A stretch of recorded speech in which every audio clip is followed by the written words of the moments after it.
নমস্কার, বর্তমান কথায় আপনাদের সকলকে স্বাগত। আপনাদের সঙ্গে রয়েছি আমি পিয়া। দেখুন আজকের বিশেষ রিপোর্ট।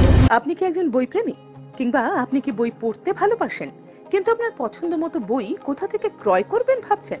এখন আপনার এলাকায় মীরা পুস্তকালয়ে আপনি পেয়ে যাবেন সমস্ত ধরনের বই। যেমন এখানে পাবেন স্কুল কলেজের পাঠ্যপুস্তক, বিভিন্ন চাকরির পরীক্ষার বই, এছাড়া ধর্মগ্রন্থ, শিক্ষামূলক সামগ্রী, অফিস স্টেশনারি, ড্রয়িং সামগ্রী এবং খেলাধুলার সরঞ্জাম মীরা পুস্তকালয় থেকে ক্রয় করতে পারবেন। তাহলে আজই যোগাযোগ করুন আমাদের ঠিকানায়, সুকান্ত মোড়, কালিয়াগঞ্জ, উত্তর দিনাজপুর। যোগাযোগের জন্য নম্বর 8945933128।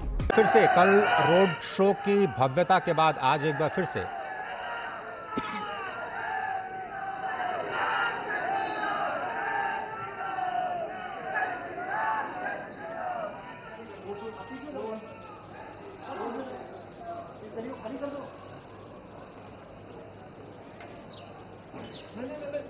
अरे नहीं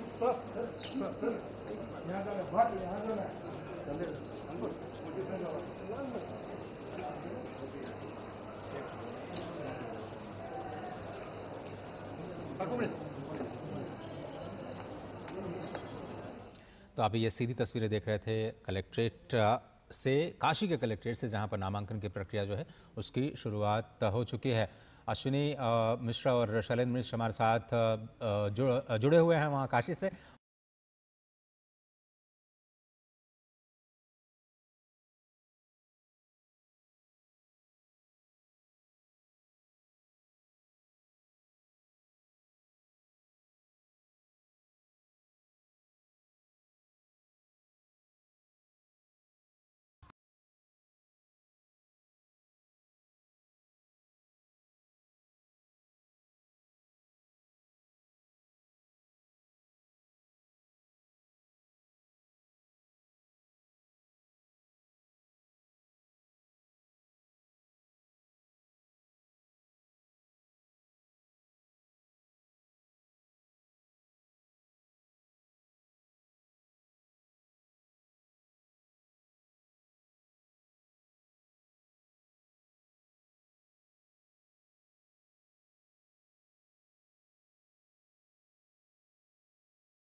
में कांग्रेस का प्रदर्शन अच्छा रहा था और कांग्रेस और उसके सहयोगियों को 20 में से 19 सीटें मिल गई थी।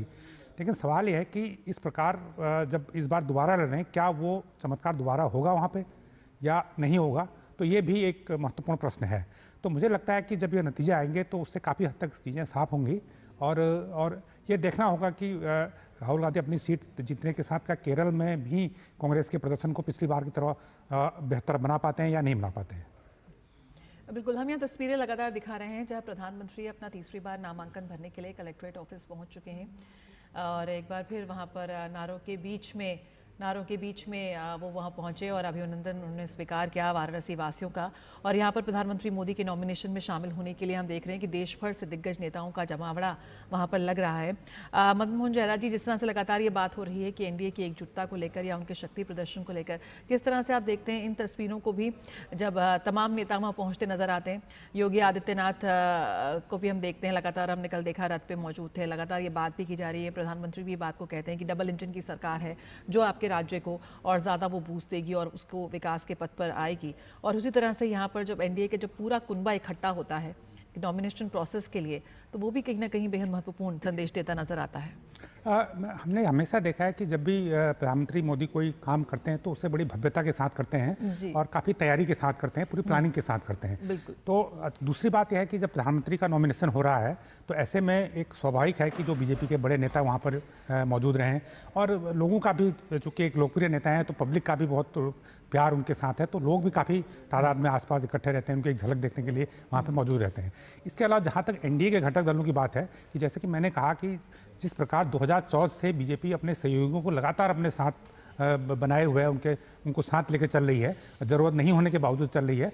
तो ये संदेश दूसरे पक्ष में जाता है कि अगर बीजेपी हमारे साथ एकजुटता दिखा रही है तो हमें भी वही रिस्पॉन्स देना चाहिए। तो मुझे लगता है कि जो दूसरे घटक दलों के, जो एनडीए के दूसरे सहयोगी पार्टियों के नेता, बड़े नेता वहाँ पर जुटे हैं, तो वो अपनी प्रतिबद्धता बीजेपी के साथ दिखाने के लिए या एनडीए को एक मजबूत दिखाने के लिए वहाँ पर मौजूद है। बिल्कुल, और ये सोचने पे मजबूर करती है कि लगातार जो ब्रांड मोदी की बात हो रही है, जो स्वीकार्यता की बात हो रही है, जो लोकप्रियता की बात हो रही है, वो उसी तरह से बरकरार है। जो जोश हमें 10 साल पहले जब प्रधानमंत्री निकले थे अपने रोड शो करने, वो नजर आया था, वही अविस्मरणीय क्षण हमने कल देखा जब जिस तरह से हुजूम उमड़ा।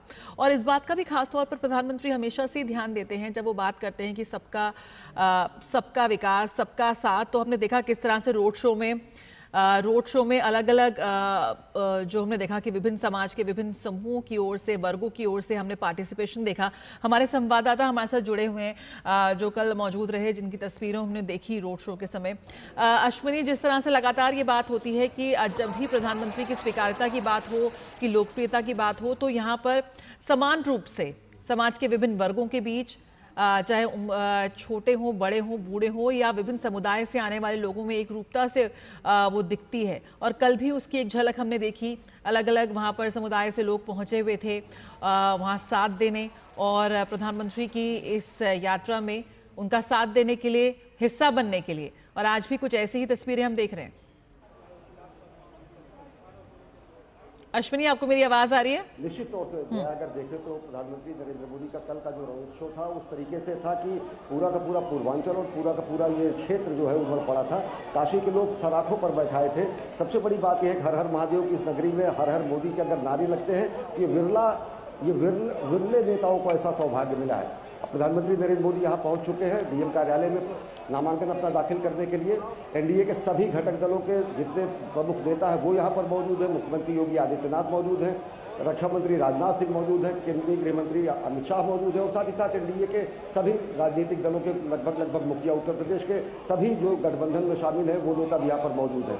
तो जो एकजुटता का प्रदर्शन यहाँ पर काशी से आज हो रहा है वो पूरे देश को ये बताता है कि किस तरीके से गठबंधन धर्म को निभाते हुए एक बड़ा जबरदस्त जनाधार उत्तर प्रदेश में 2019 के चुनाव में रहा। गठबंधन धर्म को निभाते हुए अभी भी सभी घटक दलों को अपने साथ लेकर प्रधानमंत्री नरेंद्र मोदी यहाँ पर नामांकन दाखिल करने पहुंचे हैं। और काशी की जो भव्यता है, काशी की जो आध्यात्मिकता, उसको सजोकर किस तरीके से अंतर्राष्ट्रीय स्तर पर काशी को स्थापित किया और किस तरीके से भारत को एक विकास यात्रा देते हुए 5वीं दुनिया की सबसे बड़ी अर्थव्यवस्था बनाया। तो ये निश्चित तौर से पूरे राजनीतिक दलों को और पूरी दुनिया को भी संदेश देता है कि किस तरीके से एक समग्रतावादी सोच को लेकर, एक समावेशी सोच को लेकर समावेशी राजनीति की शुरुआत यहाँ काशी से हुई। और आज प्रधानमंत्री नरेंद्र मोदी यहीं पर मौजूद हैं, नामांकन दाखिल कर रहे हैं मुख्य निर्वाचन अधिकारी कार्यालय में, डीएम कार्यालय, जिलाधिकारी कार्यालय में वाराणसी में। और पूरा का पूरा एनडीए जो घटक दल है, पूरा का पूरा एनडीए का जो गठबंधन है वो यहाँ पर मौजूद है। तो जय, जो आप बात कर रही है कि सभी लोगों की समावेशिता की बात, एक चीज़ मैं जरूर कहूँगा, 2014 के बाद उत्तर प्रदेश और बिहार की राजनीति कहीं ना कहीं जातीय आधार पर राजनीति यहाँ पर होती थी, जाति समीकरणों के आधार पर राजनीति होती थी। लेकिन प्रधानमंत्री नरेंद्र मोदी ने केवल सबका साथ सबका विकास नारा ही नहीं दिया, जो जाति समीकरण थे उनको भी ध्वस्त उन्होंने किया। आज एक विकासवादी राजनीति की शुरुआत उत्तर प्रदेश में हुई है, पूरे देश में हुई है। ये काशी और पूरा का पूरा पूर्वांचल कहीं ना कहीं इस बात का साक्षी है कि किस तरीके से बेहद पिछड़ा माने जाने वाला ये क्षेत्र आज जो है विकास के फलक पर, विकास के मानचित्र पर एक विशिष्ट स्थान रखता है। काशी के विकास के साथ साथ समूचे पूर्वांचल का विकास हुआ है। केवल काशी से ही पर्चा दाखिल करना या यहाँ पर रोड शो करना केवल यहीं पर प्रभाव नहीं डालता है, ये समूचे पूर्वांचल पूरे देश में एक मोमेंटम बनाता है। और सबसे बड़ी बात एक और मैं कहूँगा कि एक प्रयोग यहाँ पर शुरू किया गया था, वो सांस्कृतिक प्रयोग था, लेकिन उसके राजनीतिक अर्थ भी और निकलेंगे कहीं ना कहीं। जिस तरीके से साउथ का सबसे ज़्यादा फोकस इस बार बीजेपी ने किया है, यही काशी है जहाँ पर काशी तमिल संगमम का आयोजन किया गया, जहाँ पर बड़ी संख्या में लोग वहाँ पर ट्रेनों के जरिए आए, उन्होंने काशी की संस्कृति को समझा। तो एक समावेशी सामाजिक शास्त्र भी यहाँ से कहीं ना कहीं निकला है। राजनीति तो इतर है, जो विभाजनकारी बातें होती थी, अलग अलग संस्कृतियों की बातें होती थी, उत्तर और दक्षिण की बात होती थी, आर्य और द्रविड़ की बात होती है, वो भी समीकरण कहीं ना कहीं ध्वस्त हुए हैं और एक नए भारत का विजय हुआ है। और वो सबसे बड़ी बात यह है कि काशी को गौरव प्राप्त है यहाँ से प्रधानमंत्री नरेंद्र मोदी के प्रतिनिधि होने का, और प्रधानमंत्री नरेंद्र मोदी को गौरव प्राप्त है कि हर हर महादेव की नगरी में हर हर मोदी के जयकारे भी लगते हैं। और अश्विनी, एक बात और भी हमने देखी कि काशी को प्रधानमंत्री मोदी ने ग्लोबल बनाया इस लिहाज से कि बहुत सारे वैश्विक नेता को वो देश की सांस्कृतिक राजधानी कहें वहाँ पर लेकर के गए। G20 के कई सारे सम्मेलन हमने देखा काशी में हुए। अंतर्राष्ट्रीय हवाई अड्डा तो हम देख ही रहे हैं। काशी तमिल संगमम के जरिए तमिलनाडु और काशी को और ज़्यादा करीब लाने की कोशिश की। तो एक तरह से एक नई प्रयोगशाला के तौर पर काशी को प्रधानमंत्री ने प्रयोग किया, विकास के साथ साथ न केवल सांस्कृतिक जो दूरियां हैं उनको कम करने का, बल्कि काशी को भी ग्लोबल बनाने का।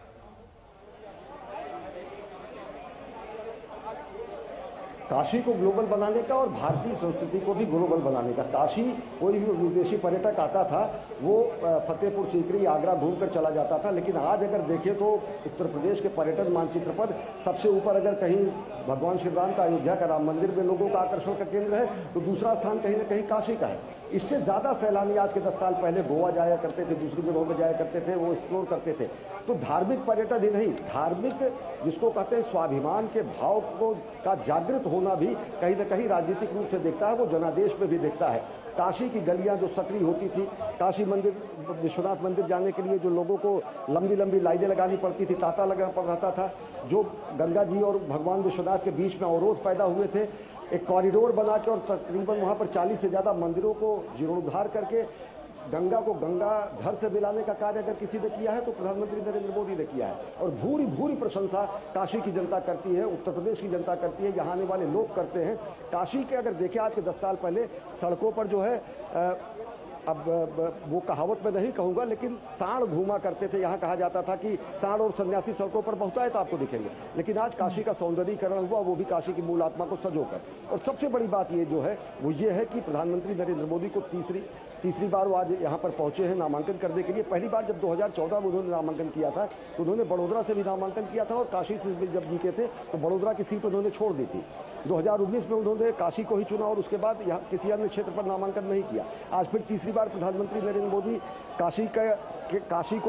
काशी का सम्मान करने के लिए पहुंचे, और उसी तरीके का सम्मान कल शाम को काशी की जनता ने जनज्वार के रूप में यहाँ पर किया। तो सबसे बड़ी बात यह है कि विकास कार्यों के लिहाज से, काशी की आध्यात्मिकता को सजोकर लिहाज से, और साथ ही साथ जो भारत भारतीयता के गौरव के केंद्र के रूप में स्थापना का भाव है, और लोगों में जो स्वत्व और शक्ति का बोध का हुआ है, वो कहीं ना कहीं जनादेश के रूप में दिखता है। जब समूचे उत्तर प्रदेश में बीजेपी 2019 में अपना सबसे सर्वश्रेष्ठ प्रदर्शन करती है, और इस बार वो इस कोशिश में है कि हम इस प्रदर्शन को भी दोहराएं, इससे बेहतर करें और अपनी सीटों को बढ़ाएं। क्या जनादेश होगा ये निश्चित तौर से तय करेगी जनता जब जनादेश आएगा, लेकिन ये है कि केवल काशी ही नहीं, प्रधानमंत्री नरेंद्र मोदी के यहाँ से आने से समूचा पूर्वांचल, समूचा उत्तर प्रदेश और समूचे देश को एक नया संदेश मिलता है। अश्विनी हमारे साथ बने रहिए, और जो प्रस्तावक हैं उनके बारे में भी थोड़ी सी जानकारी हम तक पहुंचाइए। अब हमारे साथ मदन जी जुड़े हुए हैं, उनसे भी समझने की कोशिश करते हैं। विकास की अगर हम बात करें मदन जी, तो बहुत सारी नई परियोजनाओं की भी शुरुआत काशी में प्रधानमंत्री मोदी ने की, चाहे वो बनासकांठा, आपको याद होगा दुग्ध जो संयंत्र है उसको स्थापित करना हो, उर्वरक के जो फैक्ट्रीज हैं उनको स्थापित करना हो, बहुत सारी जो विकास के कार्य हैं उनको भी एक सांसद के तौर पर उसी मनोयोग के साथ प्रधानमंत्री ने किया जो शायद किसी भी जगह से लड़ते तो वहाँ करते। बिल्कुल। देखिए, एक तो जो बनारस के शहर का विकास है, जैसे नया एयरपोर्ट बन गया, रेलवे स्टेशन बन गया, फ्लाईओवर बन गए, सड़कें बेहतर हो गई, और एक वहाँ पे विश्व स्तर का सभागार भी बना है। इस तरह की चीज़ें तो बहुत सारी हैं और कुछ नई चीज़ें भी हैं, लेकिन हम एक चीज़ पे बहुत ज़्यादा ध्यान नहीं दे पा रहे हैं। मैं भी और आपके रिपोर्टर के बाद देख रहा था, जैसे अगर हम 2013-14 में देखें हैं तो वाराणसी में जो टूरिस्ट का जो आने का जो संख्या थी 2014 के दौरान, वो करीब 30-40 लाख 50 लाख के आसपास एनुअली टूरिस्ट आते थे। अभी जो ताज़ा आंकड़ा आसपास पहुंच गया है, तो आप इसको ये देखिए कि एक जो तीर्थ स्थल है, एक तीर्थ स्थल एक स्थानीय इकोनॉमी का एक बहुत बड़ा एक जरिया होता है। और हमने ये भी देखा है कि मोदी जी कई जगह जाते हैं, वाराणसी के अलावा भी दूसरी जगह कहीं बड़े मंदिरों में जाते हैं, केदारनाथ जाते हैं या किसी और मंदिर में जाते हैं, तो वहाँ पर पूजा अर्चना करते हैं। तो उसका बाद में क्या इम्पैक्ट होता है वहाँ पे जो टूरिस्ट का जाने का सिलसिला है, पूरा देश के कोने कोने से, सिर्फ ये नहीं कि वाराणसी सिर्फ नॉर्थ इंडिया का एक तीर्थ स्थल है, वो पूरी दुनिया का है, लेकिन बढ़ोतरी देखी जाती है। तो देश के हर स्तर से वहाँ पे टूरिस्ट के जाने का सिलसिला, संख्या एकदम बहुत तेज़ी से बढ़ने लगती है। तो उसका जो फायदा वहाँ की लोकल इकोनॉमी को है, जहाँ पर 40 लाख टूरिस्ट सालाना जा रहे थे वो 7 करोड़ हो गए। तो वहाँ पर वो रहेंगे, प्लेन से जाएंगे, बस से जाएंगे, ट्रेन से जाएंगे, ऑटो यूज करेंगे, टैक्सी यूज करेंगे, होटल में रुकेंगे, खाना खाएंगे। तो इससे जो वहाँ स्थानीय इकोनॉमी को एक बूस्ट मिला है, जो लोगों का वहाँ पर रोजगार बढ़ा है, तो मुझे लगता है कि वो भी एक बड़ी उपलब्धि है। और ये कोई तीर्थ स्थल से स्थानीय इकोनॉमी को का बढ़ने का सिलसिला सिर्फ भारत में नहीं है, दुनिया के कई देशों में है, जहाँ पर एक कोई सिटी में तीर्थ स्थल है और वहाँ पे देश भर से या पूरी दुनिया से लोग जाते हैं। ऐसा कई देशों में है और ये हमारे देश में भी है। और अगर हम इसकी गहराई में जाएं तो हमें याद है कि जब यूपी से उत्तराखंड अलग हुआ था तो सारे तीर्थ स्थल उत्तराखंड में चले गए थे, जो हिल एरिया थे वो भी उत्तराखंड में चले गए थे। तो उसमें ये चिंता व्यक्त की गई थी उत्तर प्रदेश के पास कोई टूरिस्ट प्लेस तो रह ही नहीं गया आगरा के अलावा। तो उसके उस समय अयोध्या में जो राम मंदिर भी नहीं बना था, तो अब वाराणसी एक बड़ा तीर्थ स्थल बन गया और जो अयोध्या तो एक तीर्थ स्थल बन ही रहा है जब से वहाँ पर मंदिर बना है। तो मुझे लगता है कि ये जो उसका एक फायदा है, एक वो स्थानीय इकोनॉमी को इसका जो फायदा हो रहा है, तो ये भी एक बड़ी उपलब्धि है। बिल्कुल, जिस तरह से पर्यटन टूरिज्म को एक नई दशा उसकी बदल दी, और साथ ही जिस तरह की सुविधाओं की हम बात करते थे कि विदेशों में हम जाते हैं जो सुविधाएं हमें मिलती हैं, आज वही सुविधाएं भारत के इन विभिन्न शहरों में मिल रही है।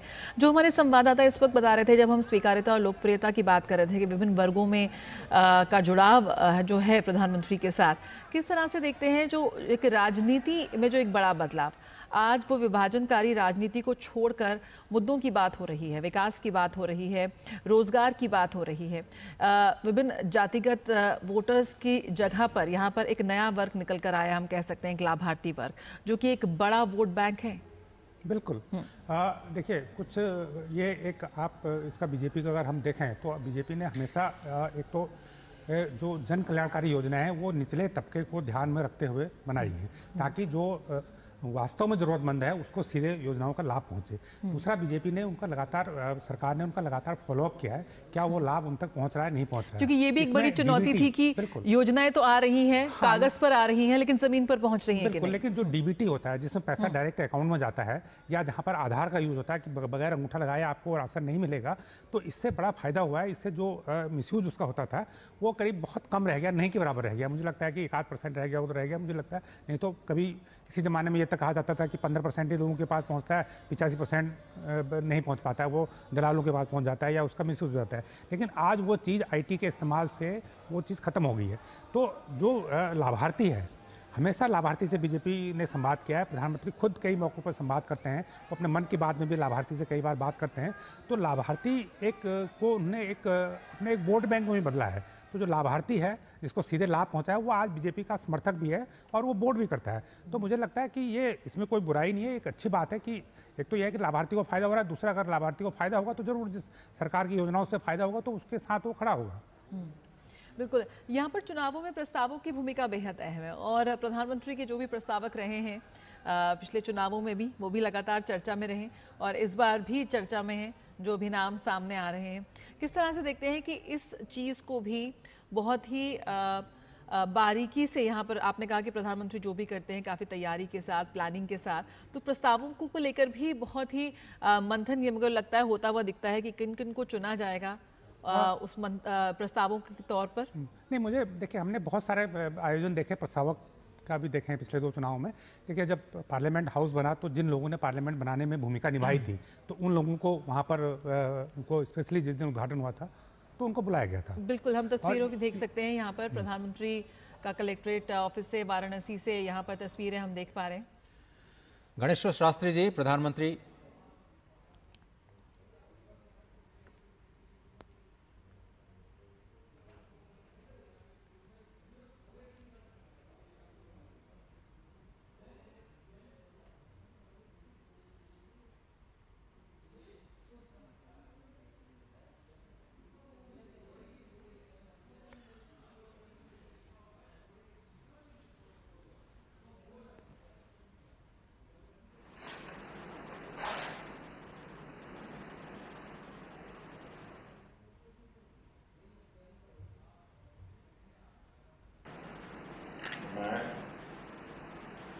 नरेंद्र दामोदर मोदी लोकसभा में स्थान करने के लिए अभ्यर्थी के रूप में नाम निर्देशित हुआ। ईश्वर की शपथ लेता हूं, सत्य निष्ठा से प्रतिज्ञा करता हूं मैं विधि द्वारा स्थापित भारत के संविधान प्रति सच्ची श्रद्धा और निष्ठा रखूंगा और मैं भारत की प्रभुता और अखंडता अक्षुण्ण रखूंगा।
दामोदर मोदी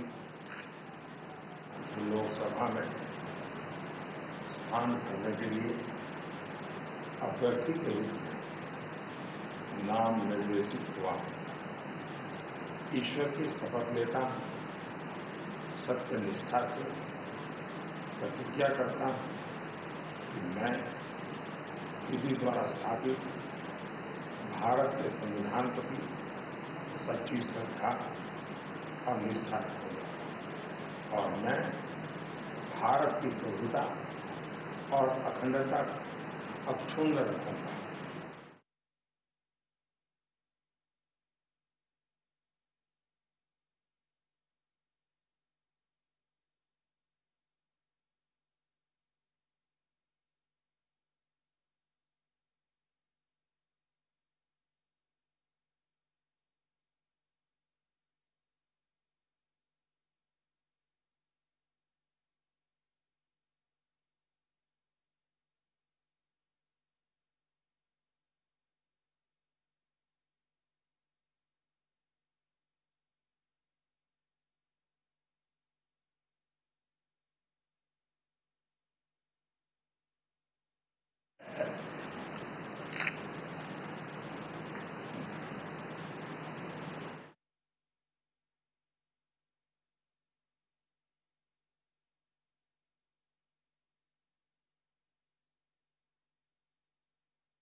उनसे के नामांकन की लोकसभा में स्थान करने के लिए कलेक्ट्रेट वाराणसी से तस्वीरें और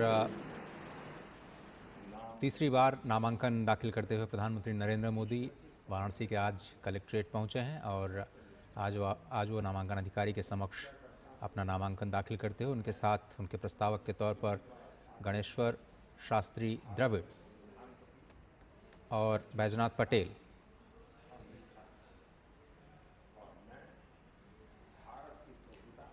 मदन मोहन जयरा जी हमारे साथ मौजूद हैं। जिस तरह से हम बात कर रहे थे कि ये तस्वीरें सामने आ रही हैं और सभी की निगाहें इस बार भी थी कि कैसे अपना नामांकन ये भरेंगे, कौन होंगे वो प्रस्तावक।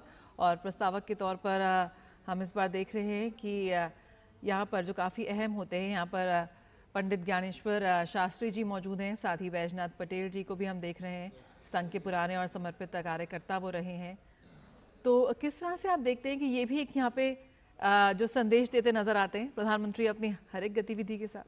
नहीं, मैंने हमेशा ये नोट किया कि जब भी कोई बड़ा आयोजन वो करते हैं तो जो निचले तबके का कार्यकर्ता है, चाहे वो निचले तबके का व्यक्ति है, उसको हमेशा सम्मान देते हैं। जो सबका साथ सबका विकास की बात कहते हैं वो भी इस बात पे लागू होती है। जैसे हमने देखा कि पार्लियामेंट की जब नई बिल्डिंग बनी थी, जो मजदूर थे वहाँ पे, उनको वहाँ पे बुलाया गया था, तो उसका उद्घाटन हुआ था। इसी प्रकार हमने देखा 26 जनवरी जब गणतंत्र दिवस समारोह हमारा होता है, तो वहाँ पर बहुत सारे सफाई कर्मचारी और दूसरे जो एक निचले तबके के लोग होते हैं, उनको वहाँ पर बुला के और सम्मान के साथ उनको पहली सीट पर बिठाया जाता है, उनके लिए सीटें रिजर्व की जाती हैं। इसी प्रकार मैंने कई और कार्यक्रमों में देखा था कि पिछली बार जो उनके प्रस्तावक थे, उसमें भी काफ़ी लोग इस तरह के थे जो एकदम बहुत ही एक अंतिम छोर के व्यक्ति थे, तो उनको सामने ला के एक प्राथमिकता के साथ अपना प्रस्तावक बनाना या उनको एक मंच पर सम्मानित करना, तो ये दर्शाता है कि आप हर व्यक्ति को साथ लेके चलने की मंशा रखते हैं। जैसे सबका साथ सबका विकास, ये बीजेपी का एक स्लोगन भी है, और वो सिर्फ स्लोगन नहीं है, तो उसको चरितार्थ करके भी दिखाया जा रहा है, और ये प्रधानमंत्री के स्तर पर हो रहा है और खुद वो कर रहे हैं। तो मुझे लगता है कि जब प्रधानमंत्री खुद ये कर रहे हैं तो उनकी पार्टी के लोग, उनके सरकार के दूसरे मंत्री, वो भी उसको फॉलो करते हैं, तो ये एक अच्छी शुरुआत है। ज्ञानेश्वर शास्त्री द्रविड़, जो कि राम जन्मभूमि की जो पूरी प्रतिष्ठा हुई भगवान श्री राम की, वहाँ भी उन्होंने बहुत ही अहम भूमिका निभाई, और मुहूर्त के तौर पर जो समय उन्होंने निश्चित किया था, संपूर्ण प्रक्रिया में वो बहुत ही तन्मयता के साथ शामिल रहे, और काशी के विद्वत जनों में गिने जाते हैं। हालांकि वो तमिलनाडु से आते हैं, द्रविड़ अपने साथ अपने नाम के साथ लगाते हैं, और वो आज मुख्य प्रस्तावक के तौर पर प्रधानमंत्री के साथ पहुँचे और उन्होंने आज नामांकन प्रक्रिया में हिस्सा लिया। और साथ ही साथ बैजनाथ पटेल, जो कि ओबीसी समाज से आते हैं और संघ के पुराने और समर्पित कार्यकर्ता रहे हैं, तो संघ के कार्यकर्ताओं को भी साथ में लेकर के चलना, साथ ही साथ काशी जिसके लिए जाना जाता है अपनी विद्वता के लिए, अपनी आध्यात्मिक उन्नति के लिए, और एक प्रतीक के तौर पर ज्योतिष के प्रकांड विद्वान के तौर पर काशी जिसे आज जानती है शास्त्री जी को, वो आज मुख्य प्रस्तावक के तौर पर प्रधानमंत्री मोदी के साथ नजर आए। और मुख्यमंत्री योगी आदित्यनाथ भी लगातार आज सुबह से ही सभी कार्यक्रमों में प्रधानमंत्री के साथ रहे। आज काल भैरव मंदिर में दर्शन पूजन के समय भी वो वहाँ पर मौजूद थे। अश्विनी हमारे साथ बने हुए हैं। अश्विनी जी, एक बार फिर से आपका स्वागत है इस कार्यक्रम में। राम मंदिर की प्रतिष्ठा के दौरान भी आपने गणेश्वर शास्त्री जी को देखा, और आज एक प्रस्तावक के तौर पर क्या संदेश निकलता है आज इस नामांकन प्रक्रिया से?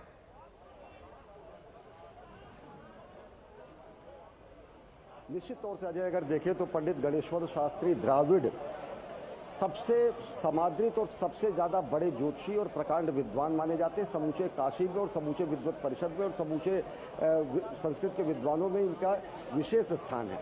अगर बात राजनीतिक संकेत की करें तो द्रविड़ घनपाठी, वेद घनपाठी ब्राह्मण परिवार से आते हैं। दक्षिण के जो ब्राह्मण परंपरा है उसमें सर्वोच्च ब्राह्मण परंपरा से ही आते हैं। भाजपा का सबसे ज़्यादा फोकस जो है वो दक्षिण पर इस बार रहा, क्योंकि दक्षिण भारत से जो सीटों को और ज़्यादा संभावना वो तलाश रहे थे कि किस तरीके से तमिलनाडु, कर्नाटक, केरल और अन्य आंध्र प्रदेश राज्यों में अपना जनाधार बढ़ा सके, क्योंकि भाजपा का दक्षिणापथ अभियान जो था वो कहीं ना कहीं कर्नाटक तक सिमटा हुआ था। राजनीतिक रूप से अगर देखें तो आपकी उत्तर और दक्षिण को साधने और जोड़ने की कोशिश है। अगर सांस्कृतिक रूप से आप देखें तो जो शुरुआत की प्रधानमंत्री नरेंद्र मोदी ने बेहद अभिनव प्रयोग किया काशी तमिल संगमम का, इसी तरीके का सोमनाथ तमिल संगमम गुजरात में किया गया। जो उत्तर दक्षिण की जो खाई थी, जो कहीं आर्य और द्रविड़ की खाई थी, जो सो कॉल्ड ऐसे नैरेटिव चलाए जाते थे, वो भी ध्वस्त किए जाने का साक्षात प्रमाण है जिस तरीके के यहाँ पर सांस्कृतिक आयोजन किए गए। हाँ, इस सांस्कृतिक आयोजनों को जो राजनीतिक फल और फलीभूत होंगे वो विशिष्ट तरीके से देखता होगा कि दक्षिण में भारतीय जनता पार्टी को किस तरीके से लाभ मिलता है। और एक चीज़ बताएं, अगर पंडित गणेश्वर शास्त्री द्रविड़ जी की अगर बात करें तो कल भी हमने उनसे जब बात की तो आज उन्होंने बताया कि जो मुहूर्त है वो अभिजीत मुहूर्त है, जिसमें प्रधानमंत्री नरेंद्र मोदी नामांकन दाखिल करेंगे। आनंद योग है, सर्वार्थ सिद्ध योग है, सभी मनोकामनाओं को पूर्ण करने वाला योग है, और इस समय में किए गए कार्य व्यक्तिगत रूप से तो फलीभूत होते हैं, साथ ही साथ नेतृत्व मिलने पर सभी संकटों को समाप्त करने वाला योग बनता है। तो निश्चित तौर से अगर देखें तो प्रधानमंत्री नरेंद्र मोदी ने अगर पंडित गणेश्वर शास्त्री द्रविड़ और बैजनाथ पटेल को अपना प्रस्तावक बनाया तो इसमें हमारी उस परंपरा को भी कहीं ना कहीं हम नतमस्तक करते हैं, जहाँ पर हम विकास और विरासत की बात करते हैं, समाज को हम जोड़ने की बात करते हैं, जिस हमारा ऐसा समाज जो कि सबको समेकित और समग्र रूप में लेके चलता है। जब हम ये कहते हैं संगच्छध्वम संवद्धध्वम समो मदान से जानताम, जो हमारे वेद वाक्य हैं, तो किसी भी तरीके से जो सबका साथ, सबका विकास, सबका प्रयास, सबका विश्वास का जो राजनीतिक प्रयोग है वो यहाँ पर दिखता है। उत्तर दक्षिण पूर्व पश्चिम एक समग्र समावेशी नेता के रूप में प्रधानमंत्री नरेंद्र मोदी यहाँ पर पहुँचते हैं। एनडीए का पूरा कुनबा यहाँ पर है, तो राजनीतिक रूप से अनेक परिणाम, राजनीतिक रूप से अनेक यहाँ से निष्कर्ष जाते हैं, और क्या कुछ इसके फलीभूत निष्कर्ष निकलेंगे वो जनादेश में पता चलेगा जब गिनती होगी। लेकिन उत्तर दक्षिण के जो खाई थी वो भी कहीं ना कहीं पड़ती हुई दिख रही है। जब उत्तर भारत से पश्चिम भारत के जन्म लिए हुए प्रधानमंत्री नरेंद्र मोदी गुजरात से आकर काशी को अपनी कर्मभूमि बनाते हैं, और यहाँ पर उनके प्रस्तावक दक्षिण भारत से 4 पीढ़ी से यहाँ पर अपने को समाहित कर दिए जाने वाले पंडित गणेश्वर शास्त्री बनते हैं। अजय,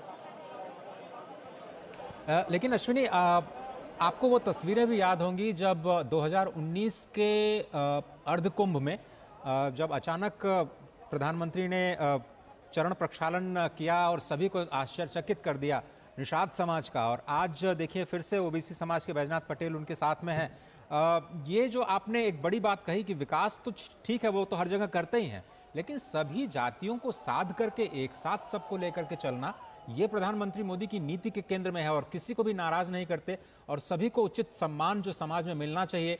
वो दृश्य भी आपको याद होंगे जब काशी कॉरिडोर के निर्माण के बाद श्रमजीवियों पर उन्होंने पुष्प वर्षा की थी।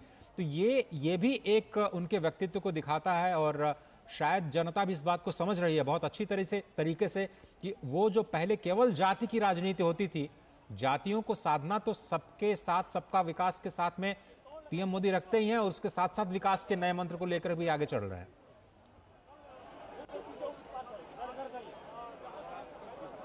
निश्चित तौर से अजय, देखिए, जातियों को साधना, जातियों की राजनीति करना, जातियों की राजनीति से कुर्सी हासिल करना, और उस कुर्सी का उपयोग अपने परिवार के लिए, अपने वंशवृक्ष के लिए, अपने हित कुटुंब और मित्रों के लिए प्रयोग करना, ये राजनीतिक दलों का उत्तर प्रदेश और बिहार में स्ट्रगल है। इतिहास इसका गवाह है, जनादेश इसका गवाह है। पीढ़ी की पूरी ऐसे कुनबे तैयार हुए हैं जातीय आधार पर उत्तर प्रदेश और बिहार में, जो कि विशिष्ट जात का वोट बैंक की राजनीति करते हुए उन्होंने जाति समीकरणों को साधते हुए यहाँ पर सत्ता भी हासिल की। लेकिन इन सबसे अगर देखें, सामाजिक चेतना जगाने की बात, सामाजिक रूप से सम्मान देने की बात, सामाजिक रूप से उनको स्थापित करने की बात, सामाजिक रूप से उनको जो कहीं ना कहीं सामाजिक रूप से नहीं कहेंगे, लेकिन जो राजनीतिक अस्पृश्यता कहीं ना कहीं राजनीतिक दलों की अनेक वर्गों के प्रति थी, जो गुटबंदी थी, उसको भी समाप्त करने का काम प्रधानमंत्री नरेंद्र मोदी ने किया। जिस तरीके से आपने जिक्र किया कि जब वो पांव पखारते हैं स्वच्छाग्रहियों का, जब वो श्रमजीवियों का सम्मान करते हैं, जब वो काशी विश्वनाथ मंदिर में श्रमजीवियों का सम्मान करते हैं, और अयोध्या के भगवान श्री राम के मंदिर में जटायु की प्रतिमा पर जाकर वो पुष्पांजलि अर्पित करते हैं, यानी कि शबरी की मूर्ति वहाँ लग दी है, जटायु की मूर्ति वहाँ लग दी है, महर्षि वाल्मीकि की मूर्ति भगवान श्री राम के मंदिर में लग दी है। भगवान श्री राम का मंदिर हमारे आध्यात्मिक चेतना का केंद्र तो है ही, लेकिन वो सांस्कृतिक सामाजिक सौहार्द का एक शक्तिपुंज भी बने, उसका भी निर्माण कार्य लगातार वहाँ पर चल रहा है राम मंदिर परिसर में। जिस तरीके से तो जो रूढ़ियाँ थी, जो रूढ़ियाँ जिसमें कहीं ना कहीं लोगों में एक मनभेद रहता था, सामाजिक रूप से समादृत नहीं होती थी बहुत सारी जातियाँ, उनको भी उन रूढ़ियों को भी तोड़ा है। और सबसे बड़ी बात ये, उनको समादृत रूप से, सामाजिक रूप से, राजनीतिक रूप से सशक्तिकरण करके उनको मुख्य धारा में लाया गया है, और सबको समावेशी रूप से समान प्रतिनिधित्व भी दिया गया है। जिस तरीके से अगर देखें, एक विशेष वर्ग का या दो केवल जातियों को मिलाकर या कुछ संप्रदायों को मिलाकर राजनीतिक दल का स्वरूप आज भाजपा का नहीं है, वो पूरा का पूरा एक समावेशी स्वरूप है। वो प्रधानमंत्री नरेंद्र मोदी के विकास कार्यों में दिखता है, नीतियों में दिखता है, नीयत में दिखता है, आज यहाँ पर नामांकन में दिख रहा है, यहाँ के प्रस्तावकों में दिख रहा है, और जो एक सर्व समावेशी और सर्वस्पर्शी स्वरूप है प्रधानमंत्री नरेंद्र मोदी का, वो भी यहाँ पे दिखता है। अजय, बिल्कुल अश्विनी, जिस तरह से हम बात कर रहे हैं, अगर हम प्रस्तावकों की यहाँ पर बात कर रहे थे तो 2014, 2019, 2024 यहाँ पर गिरधर मालवीय से लेकर शास्त्रीय गायक छन्नूलाल मिश्र, वहाँ पर बुनकर अशोक कुमार, और हम बात करें तो जो तमाम विभिन्न वर्गों से यहाँ पर प्रस्तावक आके जुड़ते हैं, किस तरह से आप देखते हैं कि आज सुबह बेहद भावुक होकर प्रधानमंत्री ने एक वीडियो संदेश भी जारी किया कि माँ गंगा ने मुझे बुलाया था और अब ऐसा महसूस होता है कि गंगा माँ ने मुझे गोद ले लिया है। जो लगातार ये जो काशी के साथ जो रिश्ता बना हुआ है प्रधानमंत्री का, वो और जो उसका रंग है वो और प्रगाढ़ और गाढ़ा होता जा रहा है। सबसे एक महत्वपूर्ण बात आप क्या मानते हैं, आपको लगता है वहाँ काशी वासियों के बीच में रहते हैं कि दुनिया के सबसे लोकप्रिय नेता उनके बीच जब आता है एक सांसद के रूप में, किस तरह से वो उससे जुड़ते हैं और ये जो एसोसिएशन है, ये जो प्यार है, ये जो सम्मान है, वो उसी तरह से बरकरार और भी बढ़ता हुआ?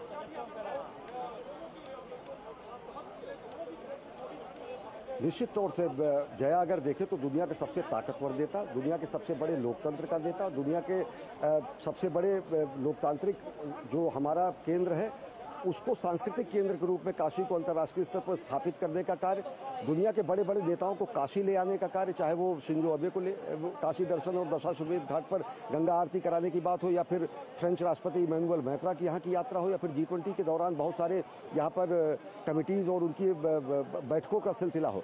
काशी एक अंतर्राष्ट्रीय फलक पर प्रधानमंत्री नरेंद्र मोदी के यहाँ से प्रतिनिधित्व करने के बाद वो स्थापित हुई है। और सबसे बड़ी बात ये देखें तो काशी आज के 10 साल पहले अगर देखें तो काशी को आदर बहुत प्राप्त था, सम्मान बहुत प्राप्त था, आस्था अगाध थी लोगों की, लेकिन काशी में वो आधारभूत संरचनाओं का अकाल था। चाहे अगर देखें आज रेलवे की बात हो, हवाई अड्डे की बात हो, अंतर्राष्ट्रीय स्तर का हवाई अड्डा है, रेलवे के जो टर्मिनल्स हैं, यहाँ का जो एक वाराणसी स्टेशन के अलावा जो स्टेशन आप हमारे साथ बने रहिए। शैलेंद्र मिश्र भी जुड़ गए हैं, शैलेंद्र के पास चलते हैं। शैलेंद्र, आज प्रधानमंत्री से एक सीधे तौर पर सवाल किया गया कि राम मंदिर इन चुनाव में एक मुद्दा है या नहीं है। प्रधानमंत्री ने दो टूक मना कर दिया। उन्होंने कहा कि ये श्रद्धा का मुद्दा है, ये चुनाव का मुद्दा ना पहले था, ना आज है, ना कभी रहेगा। ये तो देश की सांस्कृतिक जड़ों के साथ जुड़ा हुआ मुद्दा है। लेकिन क्या जमीन पर राम मंदिर, क्या आपको जनता के बीच एक मुद्दा दिखाई दे रहा है या लोग इससे मुद्दा नहीं मानते? शैलेंद्र, देखिए, बीजेपी हमेशा ये कहती रही है कि राम जन्मभूमि का जो मुद्दा है वो राजनीतिक मुद्दा नहीं है, वो एक आस्था का विषय है। और बीजेपी हमेशा से कहती रही कि वो राम मंदिर के निर्माण के पक्ष में है। जनता के बीच ये जरूर मुद्दा एक तरह से देखे एक संदेश गया है कि जो बीजेपी कहती रही, प्रधानमंत्री नरेंद्र मोदी के सत्ता में आने के बाद उसका मार्ग प्रशस्त हुआ और राम लला की प्राण प्रतिष्ठा हुई। और हम जानते हैं कि आज पंडित शास्त्री मुख्य प्रस्तावक है प्रधानमंत्री नरेंद्र मोदी के। देखिए, 3 बातें हैं जो प्रधानमंत्री नरेंद्र मोदी और बीजेपी को बाकी राजनीतिक दलों के नेताओं से अलग बनाती है। उसका एक सबसे महत्वपूर्ण कारण है प्रधानमंत्री नरेंद्र मोदी का जो कनेक्ट है, न केवल अपने संसदीय क्षेत्र की जनता के साथ बल्कि देश की जनता के साथ। दुनिया में किसी नेता का ऐसा नहीं है। हम थोड़ी देर पहले चर्चा कर रहे थे कि राहुल गांधी 2 सीट से लड़ना चाहते थे, लेकिन जब तक वायनाड से चुनाव खत्म नहीं हुआ उन्होंने अपने तरफ से कोई ऐलान उनकी पार्टी ने नहीं किया कि वो रायबरेली से चुनाव लड़ेंगे। देखिए, ये जनता के साथ एक तरह से बीजेपी आरोप लगाती है कि छल है, आप 2 सीट से चुनाव लड़ सकते हैं, इसका कोई प्रावधान है, किसी ने मना ही नहीं किया, तमाम नेताओं ने चुनाव लड़ा है। लेकिन जब एक जगह का मतदान खत्म हो जाता है तब आप ऐलान करते हैं कि आप रायबरेली से चुनाव लड़ेंगे। दूसरी बात यह है, जीत हार होती रहती है। राहुल गांधी अमेठी से चुनाव हारे, लौट कर अमेठी नहीं गए। बीजेपी में आप देखिए, स्मृति ईरानी 2014 में चुनाव हारी थी अमेठी से, लगातार अमेठी में डटी रही। 2019 में राहुल गांधी को हराया और वहां से चुनाव जीती। और अब बीजेपी कह रही है कि देखिए, राहुल गांधी हिम्मत नहीं जुटा पाए कि वो अमेठी से चुनाव लड़े, वो रायबरेली चले गए। हालांकि बीजेपी ये भी दावा कर रही है, प्रधानमंत्री ने एक इंटरव्यू में कहा है कि रायबरेली से भी राहुल गांधी हारेंगे। तो बीजेपी और प्रधानमंत्री नरेंद्र मोदी की जो राजनीति है वो जनता के बीच एक भरोसा जताती है, ये बीजेपी कहती है। क्योंकि आप देखिए, ओबीसी हितों की बात होती है, सबसे ज्यादा केंद्र में मंत्री देने का काम ओबीसी समाज से प्रधानमंत्री नरेंद्र मोदी की अगुवाई में हुआ है। ओबीसी को संवैधानिक दर्जा, ओबीसी आयोग को देना, नीट में ओबीसी आरक्षण छात्रों को देना, तमाम फैसले, तो फैसलों के जरिए प्रधानमंत्री नरेंद्र मोदी की ब्रांड इमेज बनी है, जनता का भरोसा हुआ। और इसलिए बीजेपी ये कहती है कि देखिए, घोषणा पत्र के वादों को किस तरह से जमीन पर लागू किया जाता है, ये बीजेपी सरकारों से सीखना चाहिए और उस पर कैसे आगे बढ़ाता है 2014, 2019 और 2024। और तीसरी बात यह है कि विकसित भारत के जिस विजन के साथ प्रधानमंत्री नरेंद्र मोदी आगे बढ़ रहे हैं, उसके लिए कैसे संसाधन आएंगे,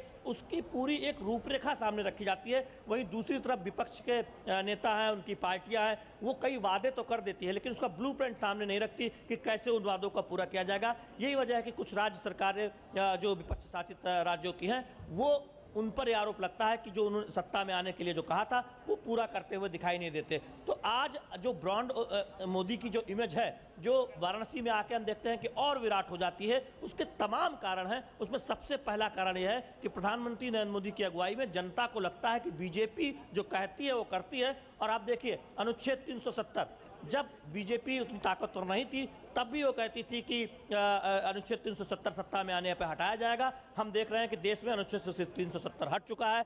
राम मंदिर का निर्माण होगा, ये आस्था का विषय है। बीजेपी हमेशा कहती थी राम मंदिर का निर्माण हो चुका है। तो इस तरह के तमाम वादे जो बीजेपी जब दूर दूर तक ये था कि वो सत्ता में कब आएगी कोई कल्पना नहीं करता था, लेकिन जब सत्ता में आई तो उन वादों पर आगे बढ़ी, उन्हें पूरा किया गया। तो ये किसी राजनीतिक दल के विश्वसनीयता को दिखाता है प्रधानमंत्री नरेंद्र मोदी की अगुवाई में। इसीलिए सब कहते हैं कि जो मोदी की गारंटी भारतीय जनता पार्टी ने कहा, वो आगे निकलती है। बीजेपी का दावा है कि एक तरफ ऐसे दल हैं, ऐसे दलों के नेता हैं जो परिवार को बचाने के लिए सिर्फ राजनीति करते हैं या एकजुट हुए हैं, वो अपने वादों को भूल जाते हैं। वहीं प्रधानमंत्री नरेंद्र मोदी की अगुवाई में बीजेपी है जो एक एक वादों को पूरा करती है। और काशी में तो जो वादा किया भी नहीं था, ऐसे तमाम वो काम हुए हैं। इसीलिए हमने कल जब एक पूरे ग्रुप से बात की, मैं ढूंढता रहा कि कोई मिले जो प्रधानमंत्री नरेंद्र मोदी के बारे में कुछ ऐसा कहे कि उम्मीदें नहीं पूरी हुई काशी की जनता की। ढूंढने के बावजूद कोई व्यक्ति ऐसा नहीं मिला। सब ये कह रहे थे कि जो सोचा था वो तो हुआ ही,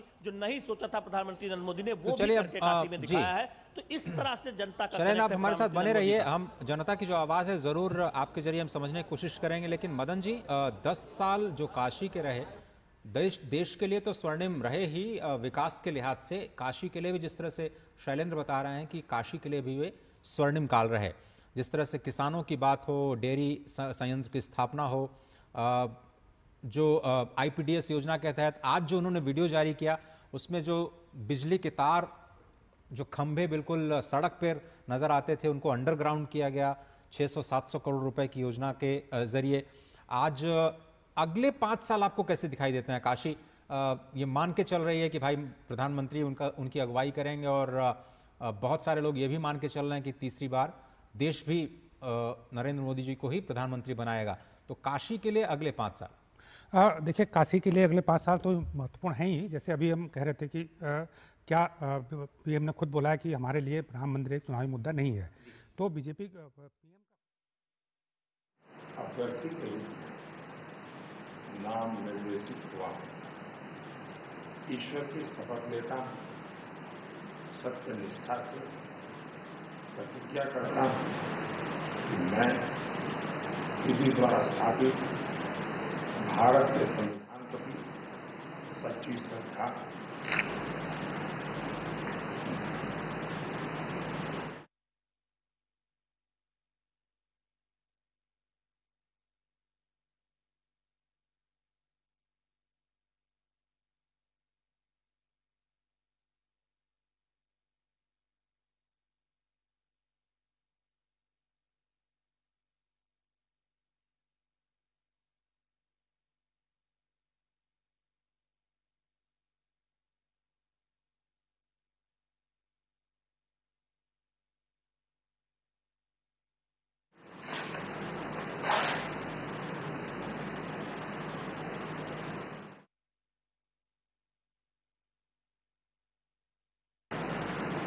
मैं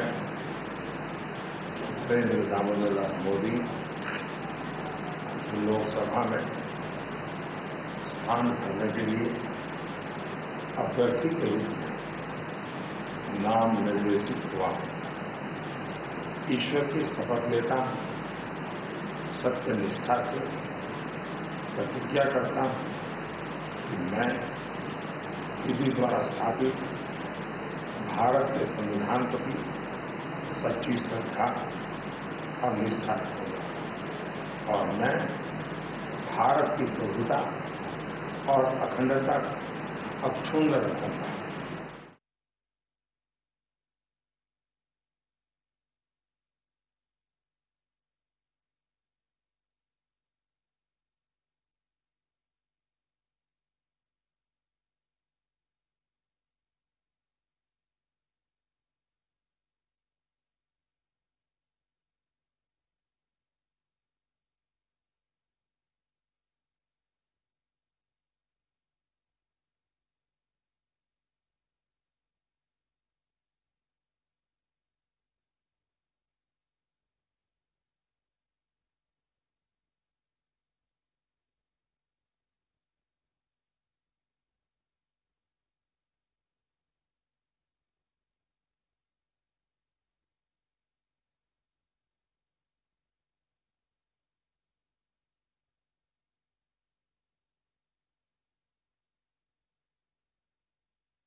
नरेंद्र दामोदर मोदी